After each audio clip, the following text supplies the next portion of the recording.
दोस्तों नमस्कार। आपका अपना ही चैनल सिटी राजा में आपका स्वागत है। आज लेंगे एनसीईआरटी का हिस्ट्री का डिजिटल नोट्स। इससे पहले 7th क्लास हो चुका है, आज 8th क्लास है। इससे पहले 7 वीडियो है, प्लेलिस्ट में जाके आप चेक कर सकते हैं। आज हम लोग चेक करेंगे एक नई व्यवस्था, मुंडो व्यवस्था। उसको चेक करते हुए यूरोप के लिए फसल, भारत में नील की खेती और नील की खेती के तरीके, फ्रांसीसी बागान, जनजातीय समूह, इनको चेक करेंगे। चैनल पे आपको 2011 से लेकर 21 तक का प्रीवियस ईयर पेपर आसान शब्दों में कम समय के अंदर डिजिटल क्लास कंटेंट दोनों को कंबाइनली कर लेंगे। इस बार का सीटेड स्मूथ ट्रिकी वे मैजिकल तरीके से फर्स्ट अटेम्प्ट पे आप क्रैक करोगे। सीटेड का बनना है राजा, सब्सक्राइब करें सीटेड राजा। शुरू करते हैं एक नई व्यवस्था से। होल्ट मैकेंजी ने एक नई व्यवस्था तैयार की जिसे 1822 में लागू किया गया। उसके आदेश पे कलेक्टरों ने गांव-गांव का दौरा किया, जमीन की जांच की, खेती को मापा और विभिन्न समूह के रीति रिवाजों को दर्ज किया। कलेक्टर ने होल्ड मैकेंजी के आदेश पे गांव के एक एक खेत के अनुमानित राजस्व को छोड़कर हर गांव या गांव समूह महाल से वसूल होने वाले राजस्व का हिसाब लगाया जाता था। इस राजस्व को स्थायी रूप से तय नहीं किया गया, बल्कि उसमें समय समय पे संशोधन की गुंजाइश रखी गई। राजस्व इकट्ठा करने और उसे कंपनी को अदा करने का जिम्मा जमींदार के बजाय गांव के मुखिया को सौंप दिया गया। इस व्यवस्था को महलवाड़ी बंदोबस्त का नाम दिया गया कि अब जो है जमींदार नहीं, मुखिया कर को, टैक्स को वसूलेंगे। अब देखेंगे मुनरो। मुनरो व्यवस्था ये क्या थी? ब्रिटिश नियंत्रण वाले दक्षिण भारतीय इलाकों में भी स्थायी बंदोबस्त की जगह नई व्यवस्था अपनाने का प्रयास किया जाने लगा। वहाँ जो नई व्यवस्था विकसित हुई उसे रैयतवाड़ या रैयतवाड़ी के नाम से जाना गया। अब देखेंगे टॉमस मुंडो ने इस व्यवस्था को विकसित किया और धीरे धीरे दक्षिण भारत पर यही व्यवस्था लागू कर दी टॉमस मुंडो ने।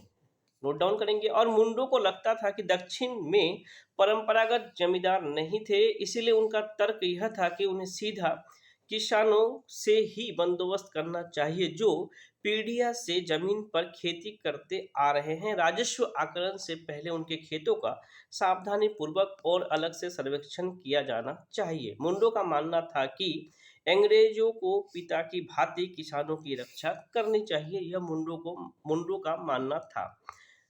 अब देखेंगे यूरोप के लिए फसल। 18वीं शताब्दी के आखिर तक कंपनी ने अफीम और नील की खेती पर पूरा जोर लगा दिया था। इसके बाद लगभग 150 साल तक अंग्रेजों ने देश के विभिन्न भागों में किसी न किसी फसल के लिए किसानों को मजबूर करते रहे। बंगाल में पटसन, असम में चाय, संयुक्त प्रांत वर्तमान उत्तर प्रदेश में गन्ना, पंजाब में गेहूं, महाराष्ट्र और पंजाब में कपास, मद्रास में चावल के लिए उन्हें फोर्स किया गया था अंग्रेजों के द्वारा। अब देखेंगे भारत में नील की खेती। नील का पौधा मुख्य रूप से उष्णकटिबंधीय इलाकों में ही उगता है। 13वीं शताब्दी में इटली, फ्रांस और ब्रिटेन के कपड़ा उत्पादक कपड़े की रंगाई के लिए भारतीय नील का इस्तेमाल करते थे। 18वीं शताब्दी में आखिर तक भारतीय नील की मांग और बढ़ गई। ब्रिटेन में औद्योगिकरण का युग शुरू हो चुका था।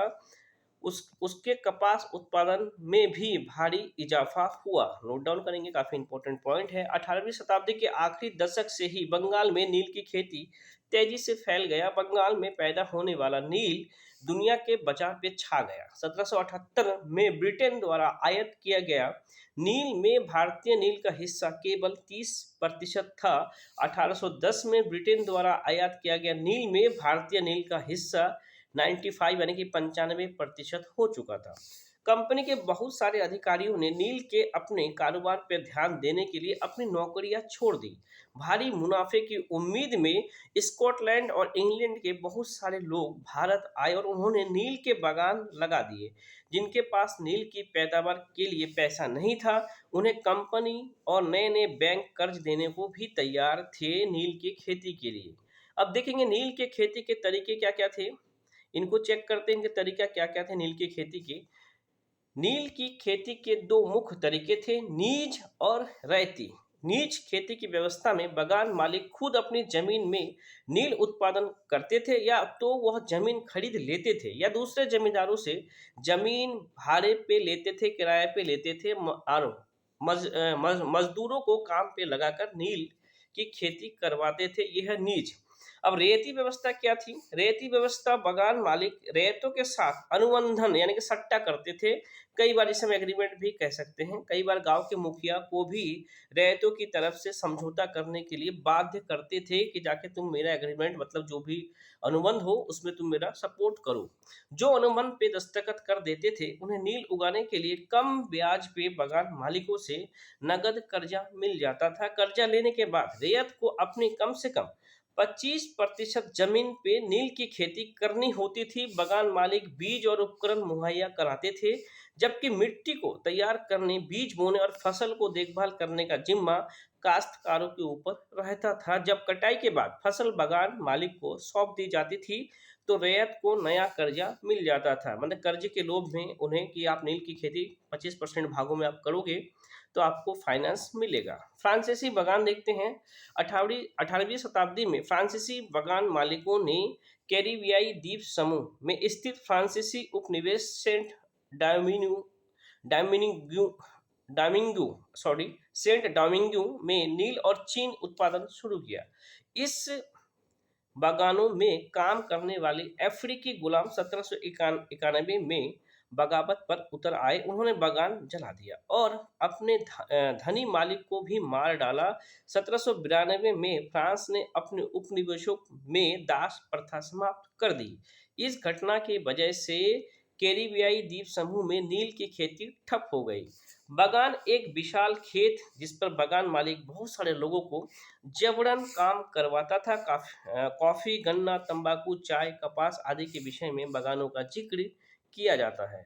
अब देखेंगे जनजातीय समूह के से कुछ इंपॉर्टेंट पॉइंट। खोंड समुदाय। उड़ीसा के जंगल में रहने वाला खोंड समुदाय के लोग टोलियां बनाकर शिकार पे निकलते थे और जो हाथ लगता था उसे आपस में बांट लेते थे। वो जंगल से मिले फल और जड़ें खाते थे। खाना पकाने के लिए वे साल और महुआ के बीजों का तेल का इस्तेमाल करते थे। इलाज के लिए वो बहुत सारी जंगली जड़ी बूटी का इस्तेमाल करते थे और जंगलों से इकट्ठा हुई चीजों को स्थानीय बाजार में वो बेचते थे।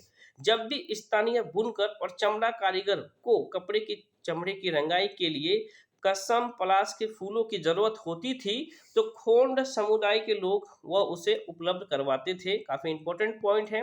अब देखते हैं बेंगा समुदाय। बेंगा समुदाय क्या है? मध्य भारत के बेंगा औरों के लिए काम करने से कतराते थे। बेंगा खुद को जंगल के संतान मानते थे। बेंगा मानते थे जो केवल जंगल के उपज पे ही जिंदा रह सकती हैं। मजदूरी करना बेंगाओं को अपमान लगता था। वो कभी मजदूरी नहीं करते थे बेंगा समुदाय के लोग। अब देखेंगे ब्रिटिश शासन के दौरान आदिवासी समूह का जीवन कैसा था। अंग्रेज अपने शासन के लिए आमदनी का नियमित स्रोत भी चाहता था। फलस्वरूप उन्होंने जमीन के बारे में कुछ नियम लागू कर दिया। उन्होंने जमीन को माप कर प्रत्येक व्यक्ति का हिस्सा तय कर दिया। उन्होंने यह भी तय कर दिया कि किसे कितना लगान देना होगा। जी। और कुछ किसानों को भूस्वामी और दूसरे को पट्टेदार घोषित किया गया। पट्टेदार और भूस्वामी को भाड़ा चुकाते थे। भूस्वामी सरकार को लगान देते थे। अब 19वीं और 20वीं शताब्दी में के दौरान देश के विभिन्न भागों में जनजातीय समूह ने बदलते कानून, अपने व्यवहार पर लगी पाबंदियां, नए करों मतलब टैक्स और व्यापारी व महाजनों के द्वारा किया जा रहा शोषण के खिलाफ कई बार बगावत भी किया। 1831 और 32 में कोल आदिवासियों ने, 1855 में संथालों ने बगावत किया। मध्य भारत में बस्तर विद्रोह 1910 में भी हुआ। 1940 में महाराष्ट्र के वर्ली विद्रोह हुआ। विरसा विरसा जिस आंदोलन का नेतृत्व कर रहे थे वह भी इसी के तरह विद्रोह था। नोट डाउन करेंगे। अब देखेंगे वन कानून से कुछ इंपॉर्टेंट पॉइंट। औपनिवेशिक अधिकारियों ने यह तय किया कि झूम काश्तकारों को जंगल में जमीन के छोटे छोटे टुकड़े दिए जाएंगे और उन्हें वहां खेती करने की भी छूट होगी, बशर्ते गांव में रहने वाले को वन विभाग के लिए मजदूरी करनी होगी और जंगल की देखभाल करनी होगी। इसी तरह से बहुत सारे इलाकों में वन विभाग ने सस्ते श्रम की आपूर्ति सुनिश्चित करने के लिए वन गांव बसा दिया। अब व्यापार में कुछ समस्या, इनसे कुछ पॉइंट देखते हैं। व्यापार की समस्या क्या थी उस पीरियड में? 18वीं शताब्दी में भारतीय रेशम की यूरोपीय बाजार में भारी मांग थी। भारतीय रेशम की अच्छी गुणवत्ता सबको आकर्षित कर रही थी और भारत का निर्यात तेजी से बढ़ रहा था। जैसे जैसे बाजार फैला, ईस्ट इंडिया कंपनी के ऑफिसरों ने इस मांग को पूरा करने के लिए रेशम उत्पादन पे जोर देने का उन्होंने प्रयत्न किया। वर्तमान झारखंड में स्थित हजारीबाग के आसपास रहने वाले संथाल रेशम के कीड़े पालते थे।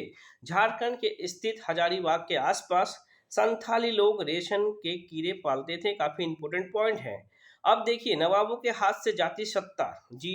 18वीं शताब्दी के मध्य से ही राजाओं और नवाबों की ताकत छीनने लगी थी। 1849 में गवर्नर जनरल डलहौजी ने ऐलान किया कि बहादुर शाह जफर की मृत्यु के बाद बादशाह परिवार को लाल किले से निकालकर उसे दिल्ली में कहीं और बसाया जाएगा। 1856 में गवर्नर जनरल कैनिंग ने फैसला किया कि बहादुर शाह जफर आखिरी मुगल बादशाह होंगे।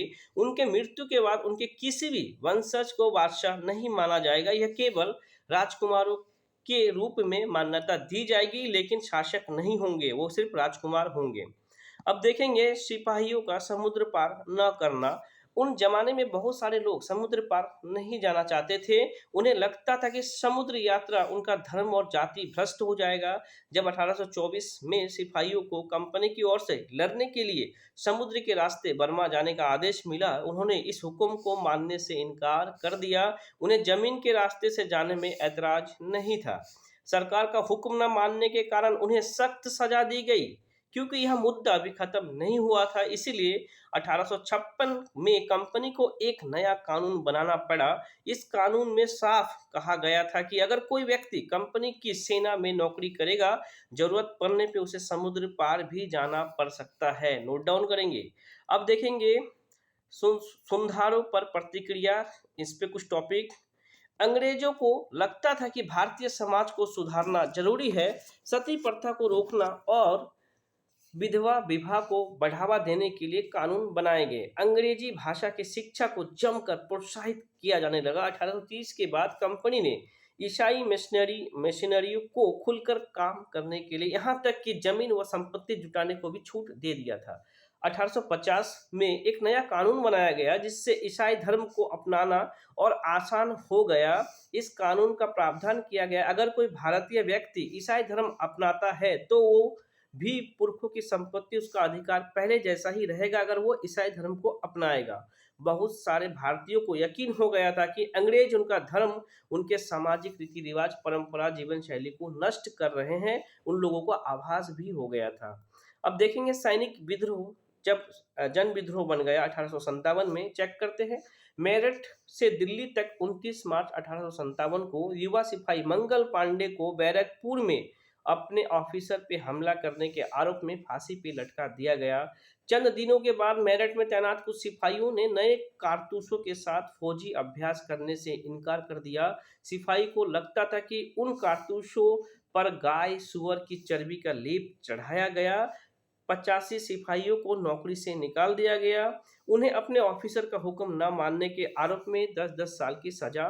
यह 9 मई 1857 की बात है। उन्होंने मना कर दिया कि ये तोपों में चर्बी है सुअर की, गाय की, हम इसे यूज नहीं करेंगे।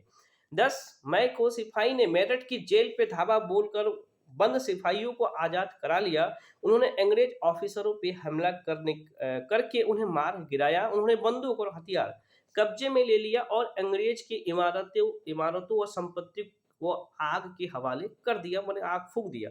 उन्होंने फिरंगियों के खिलाफ युद्ध का ऐलान कर दिया। सिपाही पूरे देश में अंग्रेजों के शासन को खत्म करने पर तुले थे, आमदा थे।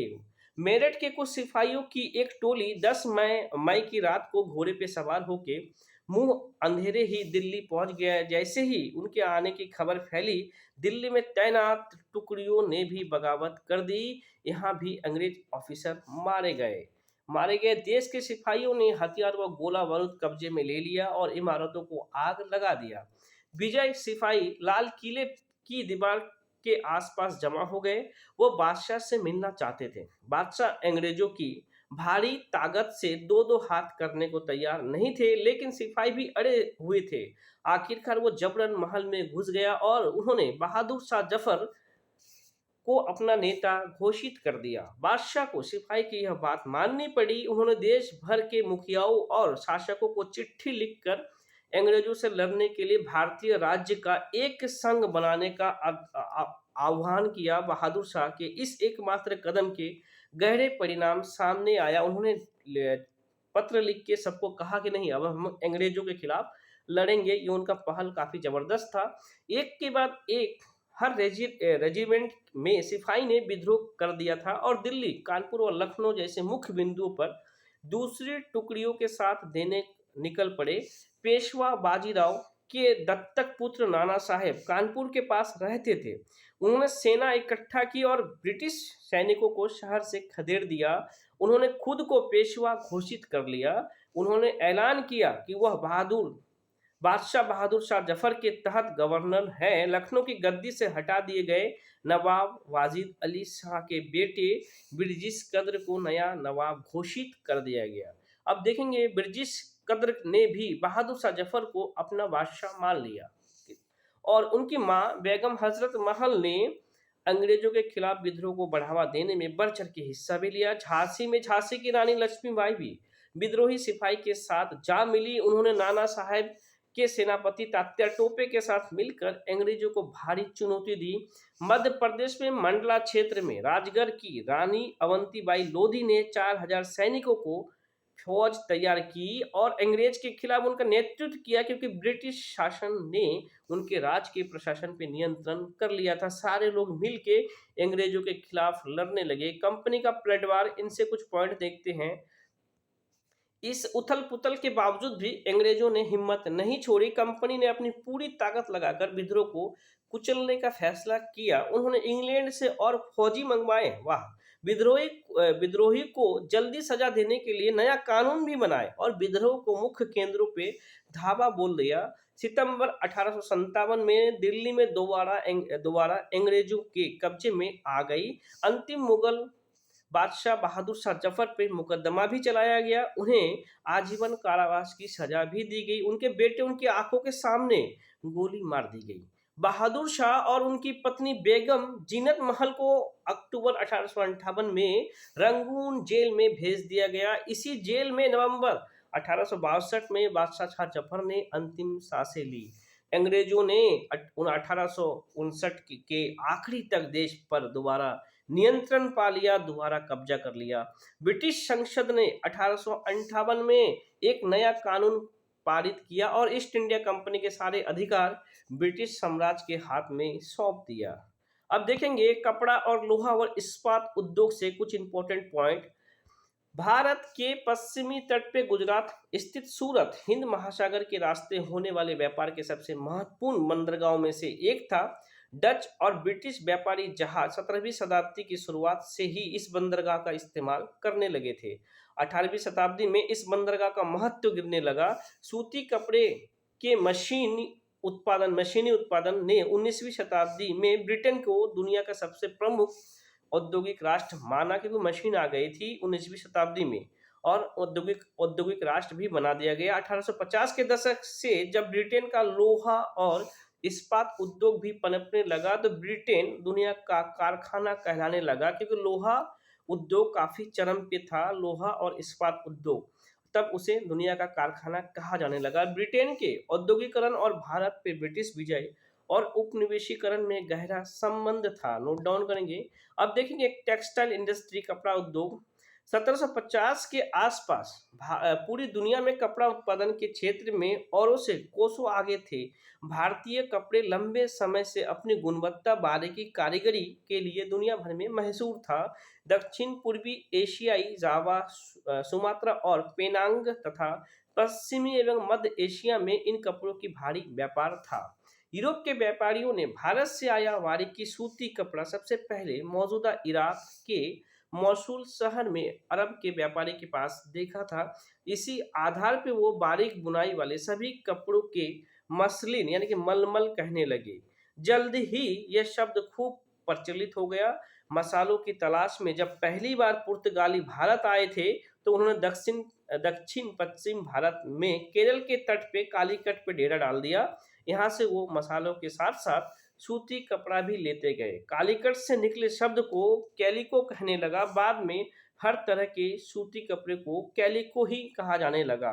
नोट डाउन करेंगे, काफी इंपॉर्टेंट पॉइंट है। कालीकट को कैलिको कहा जाने लगा और इसके बाद सूती कपड़े को कैलिको ही कहा जाने लगा। यूरोपीय बाजार में भारतीय कपड़ा का कुछ देखते हैं। 18वीं शताब्दी की शुरुआत तक आते आते भारतीय कपड़े की लोकप्रियता से बेचैन इंग्लैंड के ऊन और रेशम निर्माता भारतीय कपड़े का आयात का विरोध करने लगे थे। इसी दबाव के कारण 1720 में ब्रिटिश सरकार ने इंग्लैंड में छापेदार सूती कपड़े छीट के इस्तेमाल पे पाबंद लगाने के लिए एक कानून पारित कर दिया। संयोगवश इस कानून को भी कैलिको अधिनियम एक्ट ही कहा जाता था। कालीकट से कैलिको कैलिको से वो उनका नाम पड़ा था कपड़े का, और इस एक्ट का भी नाम कैलिको अधिनियम यानी कि कपड़े के लिए किया गया था। नोट डाउन करेंगे। 1764 में जॉन के स्पिनिंग जैनी का आविष्कार किया, जिससे परंपरागत तकलियों की उत्पादन काफी बढ़ गई थी। 1786 में रिचर्ड आर्कराइट ने वाष्प इंजन का आविष्कार किया। देखिए, रिचर्ड आर्कराइट ने वाष्प इंजन का 1786 में आविष्कार किया, जिसने सूती कपड़े की बुनाई की क्रांतिकारी रूप में बदल दिया। वाष्प इंजन ने, काफी इंपॉर्टेंट पॉइंट है। अब देखेंगे पटोला बुनाई सूरत, अहमदाबाद और पाटन में होती थी। इंडोनेशिया में इस बुनाई को भारी बाजार था और वहां पे स्थानीय बनाई परंपरा का हिस्सा बन गई थी। स्पिनिंग जेनी एक ऐसा मशीन जिसके कारण एक कामगार एक साथ कई तकलियों पे काम कर सकता था। जब पहिया घुमाता था तो सारी तकलियां घूमने लगती थी स्पिनिंग जेनी से। नोट डाउन करेंगे। अब देखते हैं बुनकर। बुनकर आमतौर पे बुनाई करने का काम करने वाला समुदाय का ही एक कारीगर होता है। वह पीढ़ी दर पीढ़ी इसी हुनर को आगे बढ़ाते हैं। बंगाल के तांती, उत्तर भारत के जुलाहो या मोमिन, दक्षिण भारत के साले कैकोल्लार तथा देवांग समुदाय बुनकरी के लिए प्रसिद्ध हैं। रंगीन कपड़ा बनाने के लिए रंगरेज, नोट डाउन करेंगे, रंगीन कपड़ा बनाने के लिए रंगरेज इस धागे को रंग देते थे। छपाईदार कपड़ा बनाने के लिए बुनकरों को चिप्पीगर नामक माहिर कारीगरी की जरूरत होती थी। चिप्पीगर नामक माहिर कारीगरी का, जो ठप्पे से छपाई करते थे। नोट डाउन करेंगे, ठप्पे से। यूट्यूब में कुछ ऐसे वीडियो मिल जाते हैं, आप जाके चेक भी कर सकते हो। तो पहले वो ठप्पे से करते थे। अब देखेंगे कपड़े का पतन कैसे हुआ भारत के अंदर। इंग्लैंड में बने सूती कपड़े ने 19वीं शताब्दी की शुरुआत तक भारतीय कपड़े को अफ्रीका, अमेरिका, यूरोप के परंपरागत बाजार से बाहर कर दिया था। इसकी वजह से हमारे यहाँ के हजारों बुनकर बेरोजगार हो गए। सबसे बुरी मार बंगाल के बुनकर पे पड़ी थी। उस समय 1830 के दशक तक भारतीय बाजार ब्रिटेन में बने सूती कपड़ों से पट गए। दरअसल 1880 के दशक तक स्थिति यह हो गई थी कि भारत के लोग जितना सूती कपड़ा पहनते थे, उनमें से 2/3 ब्रिटेन का बना होता था। इससे न केवल बुनकरों को बल्कि सूत काटने वाले को की भी हालत खराब हो गई थी। जो लाखों ग्रामीण महिला सूत का काटकर ही अपने आजीविका चला रहा था, वो बेरोजगार भी हो गए थे। काफी नोट डाउन। अब देखते हैं राष्ट्रीय आंदोलन के दौरान महात्मा गांधी ने भी लोगों को आह्वान किया कि वो आयातिक कपड़े का बहिष्कार करें और हाथ से कते सूत और हाथ से बने कपड़ों का ही इस्तेमाल करें। इस तरह खादी राष्ट्रवाद के प्रतीक बनती चली गई। खादी चरखा भारत की पहचान बन गया और 1931 में उसे भारतीय राष्ट्रीय कांग्रेस के तिरंगे झंडे के बीच वाली पट्टी में जगह मिल गया। उसके बाद नोट डाउन करेंगे, काफी इंपॉर्टेंट पॉइंट है। सूती कपड़े का उदय, इसे भी चेक करते हैं। भारत में पहली सूती कपड़ा मिल 1854 में बम्बई में स्थापित हुआ। यह कताई मिल थी। नोट डाउन करेंगे, सबसे पहला 1854 में मुंबई में स्थित थी। भारत में औद्योगिक सूती वस्त्रोत्पादन की पहली बड़ी लहर प्रथम विश्व युद्ध के समय दिखाई दी, जब ब्रिटेन से आने वाले कपड़े की मात्रा में काफी कमी आ गई थी और सैनिक जरूरतों को पूरा करने के लिए भारतीय कारखानों से कपड़ा का उत्पादन बढ़ाने की मांग किया जाने लगा। नोट डाउन करेंगे, प्रथम विश्व युद्ध के बाद। अब देखते हैं लोहा इस्पात उद्योग। रजझारा पहाड़ी दुनिया के सबसे बेहतरीन लौह अयस्क भंडारों में से एक है। रजझारा पहाड़ियां, नोट डाउन करेंगे। आगरिया जैसे कई समुदाय लोहे बनाने में माहिर थे। आगरिया समुदाय के लोगों ने लौह अयस्क का एक ऐसे स्रोत ढूंढने में मदद किया जहां से बाद में भिलाई स्टील षड्यंत्र को अयस्क की आपूर्ति की गई। भिलाई स्टील षड्यंत्र को नोट डाउन करेंगे। कुछ साल बाद सुवर्ण रेखा नदी के तट पे बहुत सारे जंगल साफ करके फैक्ट्री और एक औद्योगिक शहर बसाने के लिए जगह बनाई गई। इस शहर को जमशेदपुर का नाम दिया गया। इस स्थान पे लौह अयस्क भंडार के निकट ही पानी भी उपलब्ध था। यहाँ Tata iron and steel company TISCO की स्थापना हुई, जिसमें 1912 से स्टील का उत्पादन होने लगा जमशेदपुर में। नोट डाउन करेंगे। अब देखते हैं टीपू सुल्तान की तलवार और वुड्स स्टील दोनों को चेक करते हैं। टीपू सुल्तान की तलवार की धार इतनी सख्त और पैनी थी कि वह दुश्मन के लोह कवच को भी आसानी से चीर सकती थी। इस तलवार में यह गुण कार्बन की अधिक मात्रा वाली बुटच नामक स्टील से पैदा हुई, जो कि पूरे दक्षिण भारत में बनाया जाता था। इस बुटज स्टील की तलवार बहुत ही पैनी और लहरदार होती थी। इनकी यह बनावट लोहे में गड़े कार्बन को बेहद सूक्ष्म कणों से पैदा होती थी। नोट डाउन करेंगे, काफी इंपॉर्टेंट है वुड्स स्टील। अब देखते हैं पाच्यवाद की परंपरा। सन 1783 में विलियम जोन्स नामक के एक सज्जन कलकत्ता आए। उन्हें ईस्ट इंडिया कंपनी के द्वारा स्थापित किए गए सुप्रीम कोर्ट में जूनियर जज के पद में तैनात किया गया। कानून का माहिर होने के साथ साथ जोन्स एक भाषाविद भी थे। नोट डाउन करेंगे। जोन्स ने एशियाटिक सोसाइटी ऑफ बंगाल का गठन किया। विलियम जोन्स ने और एशियाटिक रिसर्च नामक शोध पत्रिका का प्रकाशन भी जोन्स ने शुरू किया। विलियम जोन्स ने जोन्स और कोलबुक भारत के प्रति एक खास तरह के रवैया रखते थे। वो भारत और पश्चिमी दोनों की प्राचीन संस्कृति के प्रति गहरा आदर भाव रखते थे। उनका यह मानना था हिंदू और मुसलमानों के असली विचार व कानूनों को इन्हीं रचनाओं के जरिए समझा जा सकता है और इन रचनाओं को पुनः अध्ययन से ही भारत के भावी विकास का आधार पैदा होगा। कितना इंपॉर्टेंट पॉइंट था। इस प्रक्रिया में अंग्रेज भारतीय संस्कृति के अभिभावक और मालिक दोनों की भूमिका निभा रहे थे, मतलब गार्जियंस भी थे और ऑनर भी थे। हेस्टिंग तथा अन्य प्राच्यवादी भारतीय विद्वानों ने विभिन्न भारतीय भाषाओं को सीखना चाहते थे, जिन्हें वो कई बार केवल बोलियां समझते थे और वर्नाकुलर का नाम देते थे। हेस्टिंग ने पहल करके कलकत्ता में मदरसे का स्थापना भी की। उनका विश्वास था कि यहाँ के प्राचीन रीति रिवाज और यहाँ के ज्ञान संपदा ही भारत में ब्रिटिश शासन का आधार होना चाहिए। प्राच्यवादी एशिया के भाषा और संस्कृत का गहन अध्ययन रखने वाले लोग थे। मुंशी ऐसा व्यक्ति जो फारसी पढ़ना लिखना जानते थे, उन्हें मुंशी कहते थे।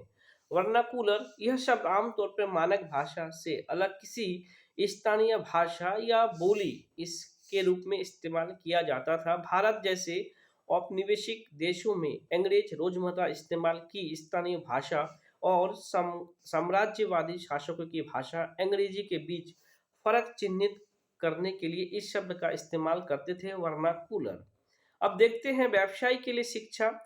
1854 में ईस्ट इंडिया कंपनी के लंदन में स्थित कोर्ट ऑफ डायरेक्टर्स ने भारतीय गवर्नर जनरल को शिक्षा के विषय में एक नोट भेजा। कंपनी के नियंत्रक मंडल के अध्यक्ष चार्ल्स वुड के नाम से जारी किए गए इस संदेश को वुड का नीति पत्र या वुड डिस्पैच के नाम से भी जाना जाता है। इस दस्तावेज में भारत में लागू किए जाने वाली शिक्षा नीति की रूपरेखा स्पष्ट करते हुए एक बार फिर दोहराया गया कि प्राच्यवादी ज्ञान के स्थान पे यूरोपीय शिक्षा को अपनाने से कितने व्यावसायिक लाभ प्राप्त होंगे। नोट डाउन करेंगे। अब देखते हैं वुड के नीति पत्र में यह भी तर्क दिया गया कि यूरोपीय शिक्षा से भारतीय के नैतिक चरित्र का उत्थान होगा। इससे वो ज्यादा सत्यवादी और ईमानदार बन जाएंगे और इसके फलस्वरूप कंपनी के पास भरोसेमंद कर्मचारी की भी कमी नहीं होगी। 1857 में जब मेरठ और दिल्ली में सिपाही विद्रोह कर रहे थे, उसी समय कलकत्ता, मद्रास, बम्बई विश्वविद्यालय की स्थापना की जा रही थी। एक तरफ युद्ध हो रहा था, एक तरफ यूनिवर्सिटी बनाई जा रही थी। स्कूली शिक्षा प्रणाली में परिवर्तन के प्रयास भी शामिल किए गए। अब देखते हैं विलियम एडम की रिपोर्ट। ये क्या थी? विलियम एडम की रिपोर्ट में 1830 के दशक में शिक्षा का तरीका काफी लचीला था। बच्चे की फीस निश्चित नहीं थी, छपी हुई किताबें नहीं थी, सालाना इम्तिहान और नियमित समय सारणी जैसी कोई व्यवस्था ही नहीं थी। बच्चे की फीस उनके माँ बाप की आमदनी से तय होती थी। अमीरों को ज्यादा और गरीबों को कम फीस देनी पड़ती थी। शिक्षा मौखिक होती थी। क्या पढ़ना है, यह बात विद्यार्थियों की जरूरतों को देखते हुए गुरु ही तय करते थे कि क्या पढ़ाए। विद्यार्थियों को अलग कक्षाओं में नहीं बिठाया जाता था, सभी एक जगह एक साथ बैठते थे। विलियम एडम की रिपोर्ट में फसल के कटाई के समय कक्षा को बंद हो जाती थी। कितना इंपॉर्टेंट पॉइंट है ये, सीटेट में आ भी चुका है। फसल कटाई के समय कक्षाएं बंद हो जाती थी क्योंकि उस समय गांव के बच्चे प्राय खेतों में काम करने चले जाते थे। कटाई और अनाज निकल जाने के बाद पाठशाला दोबारा शुरू होती थी।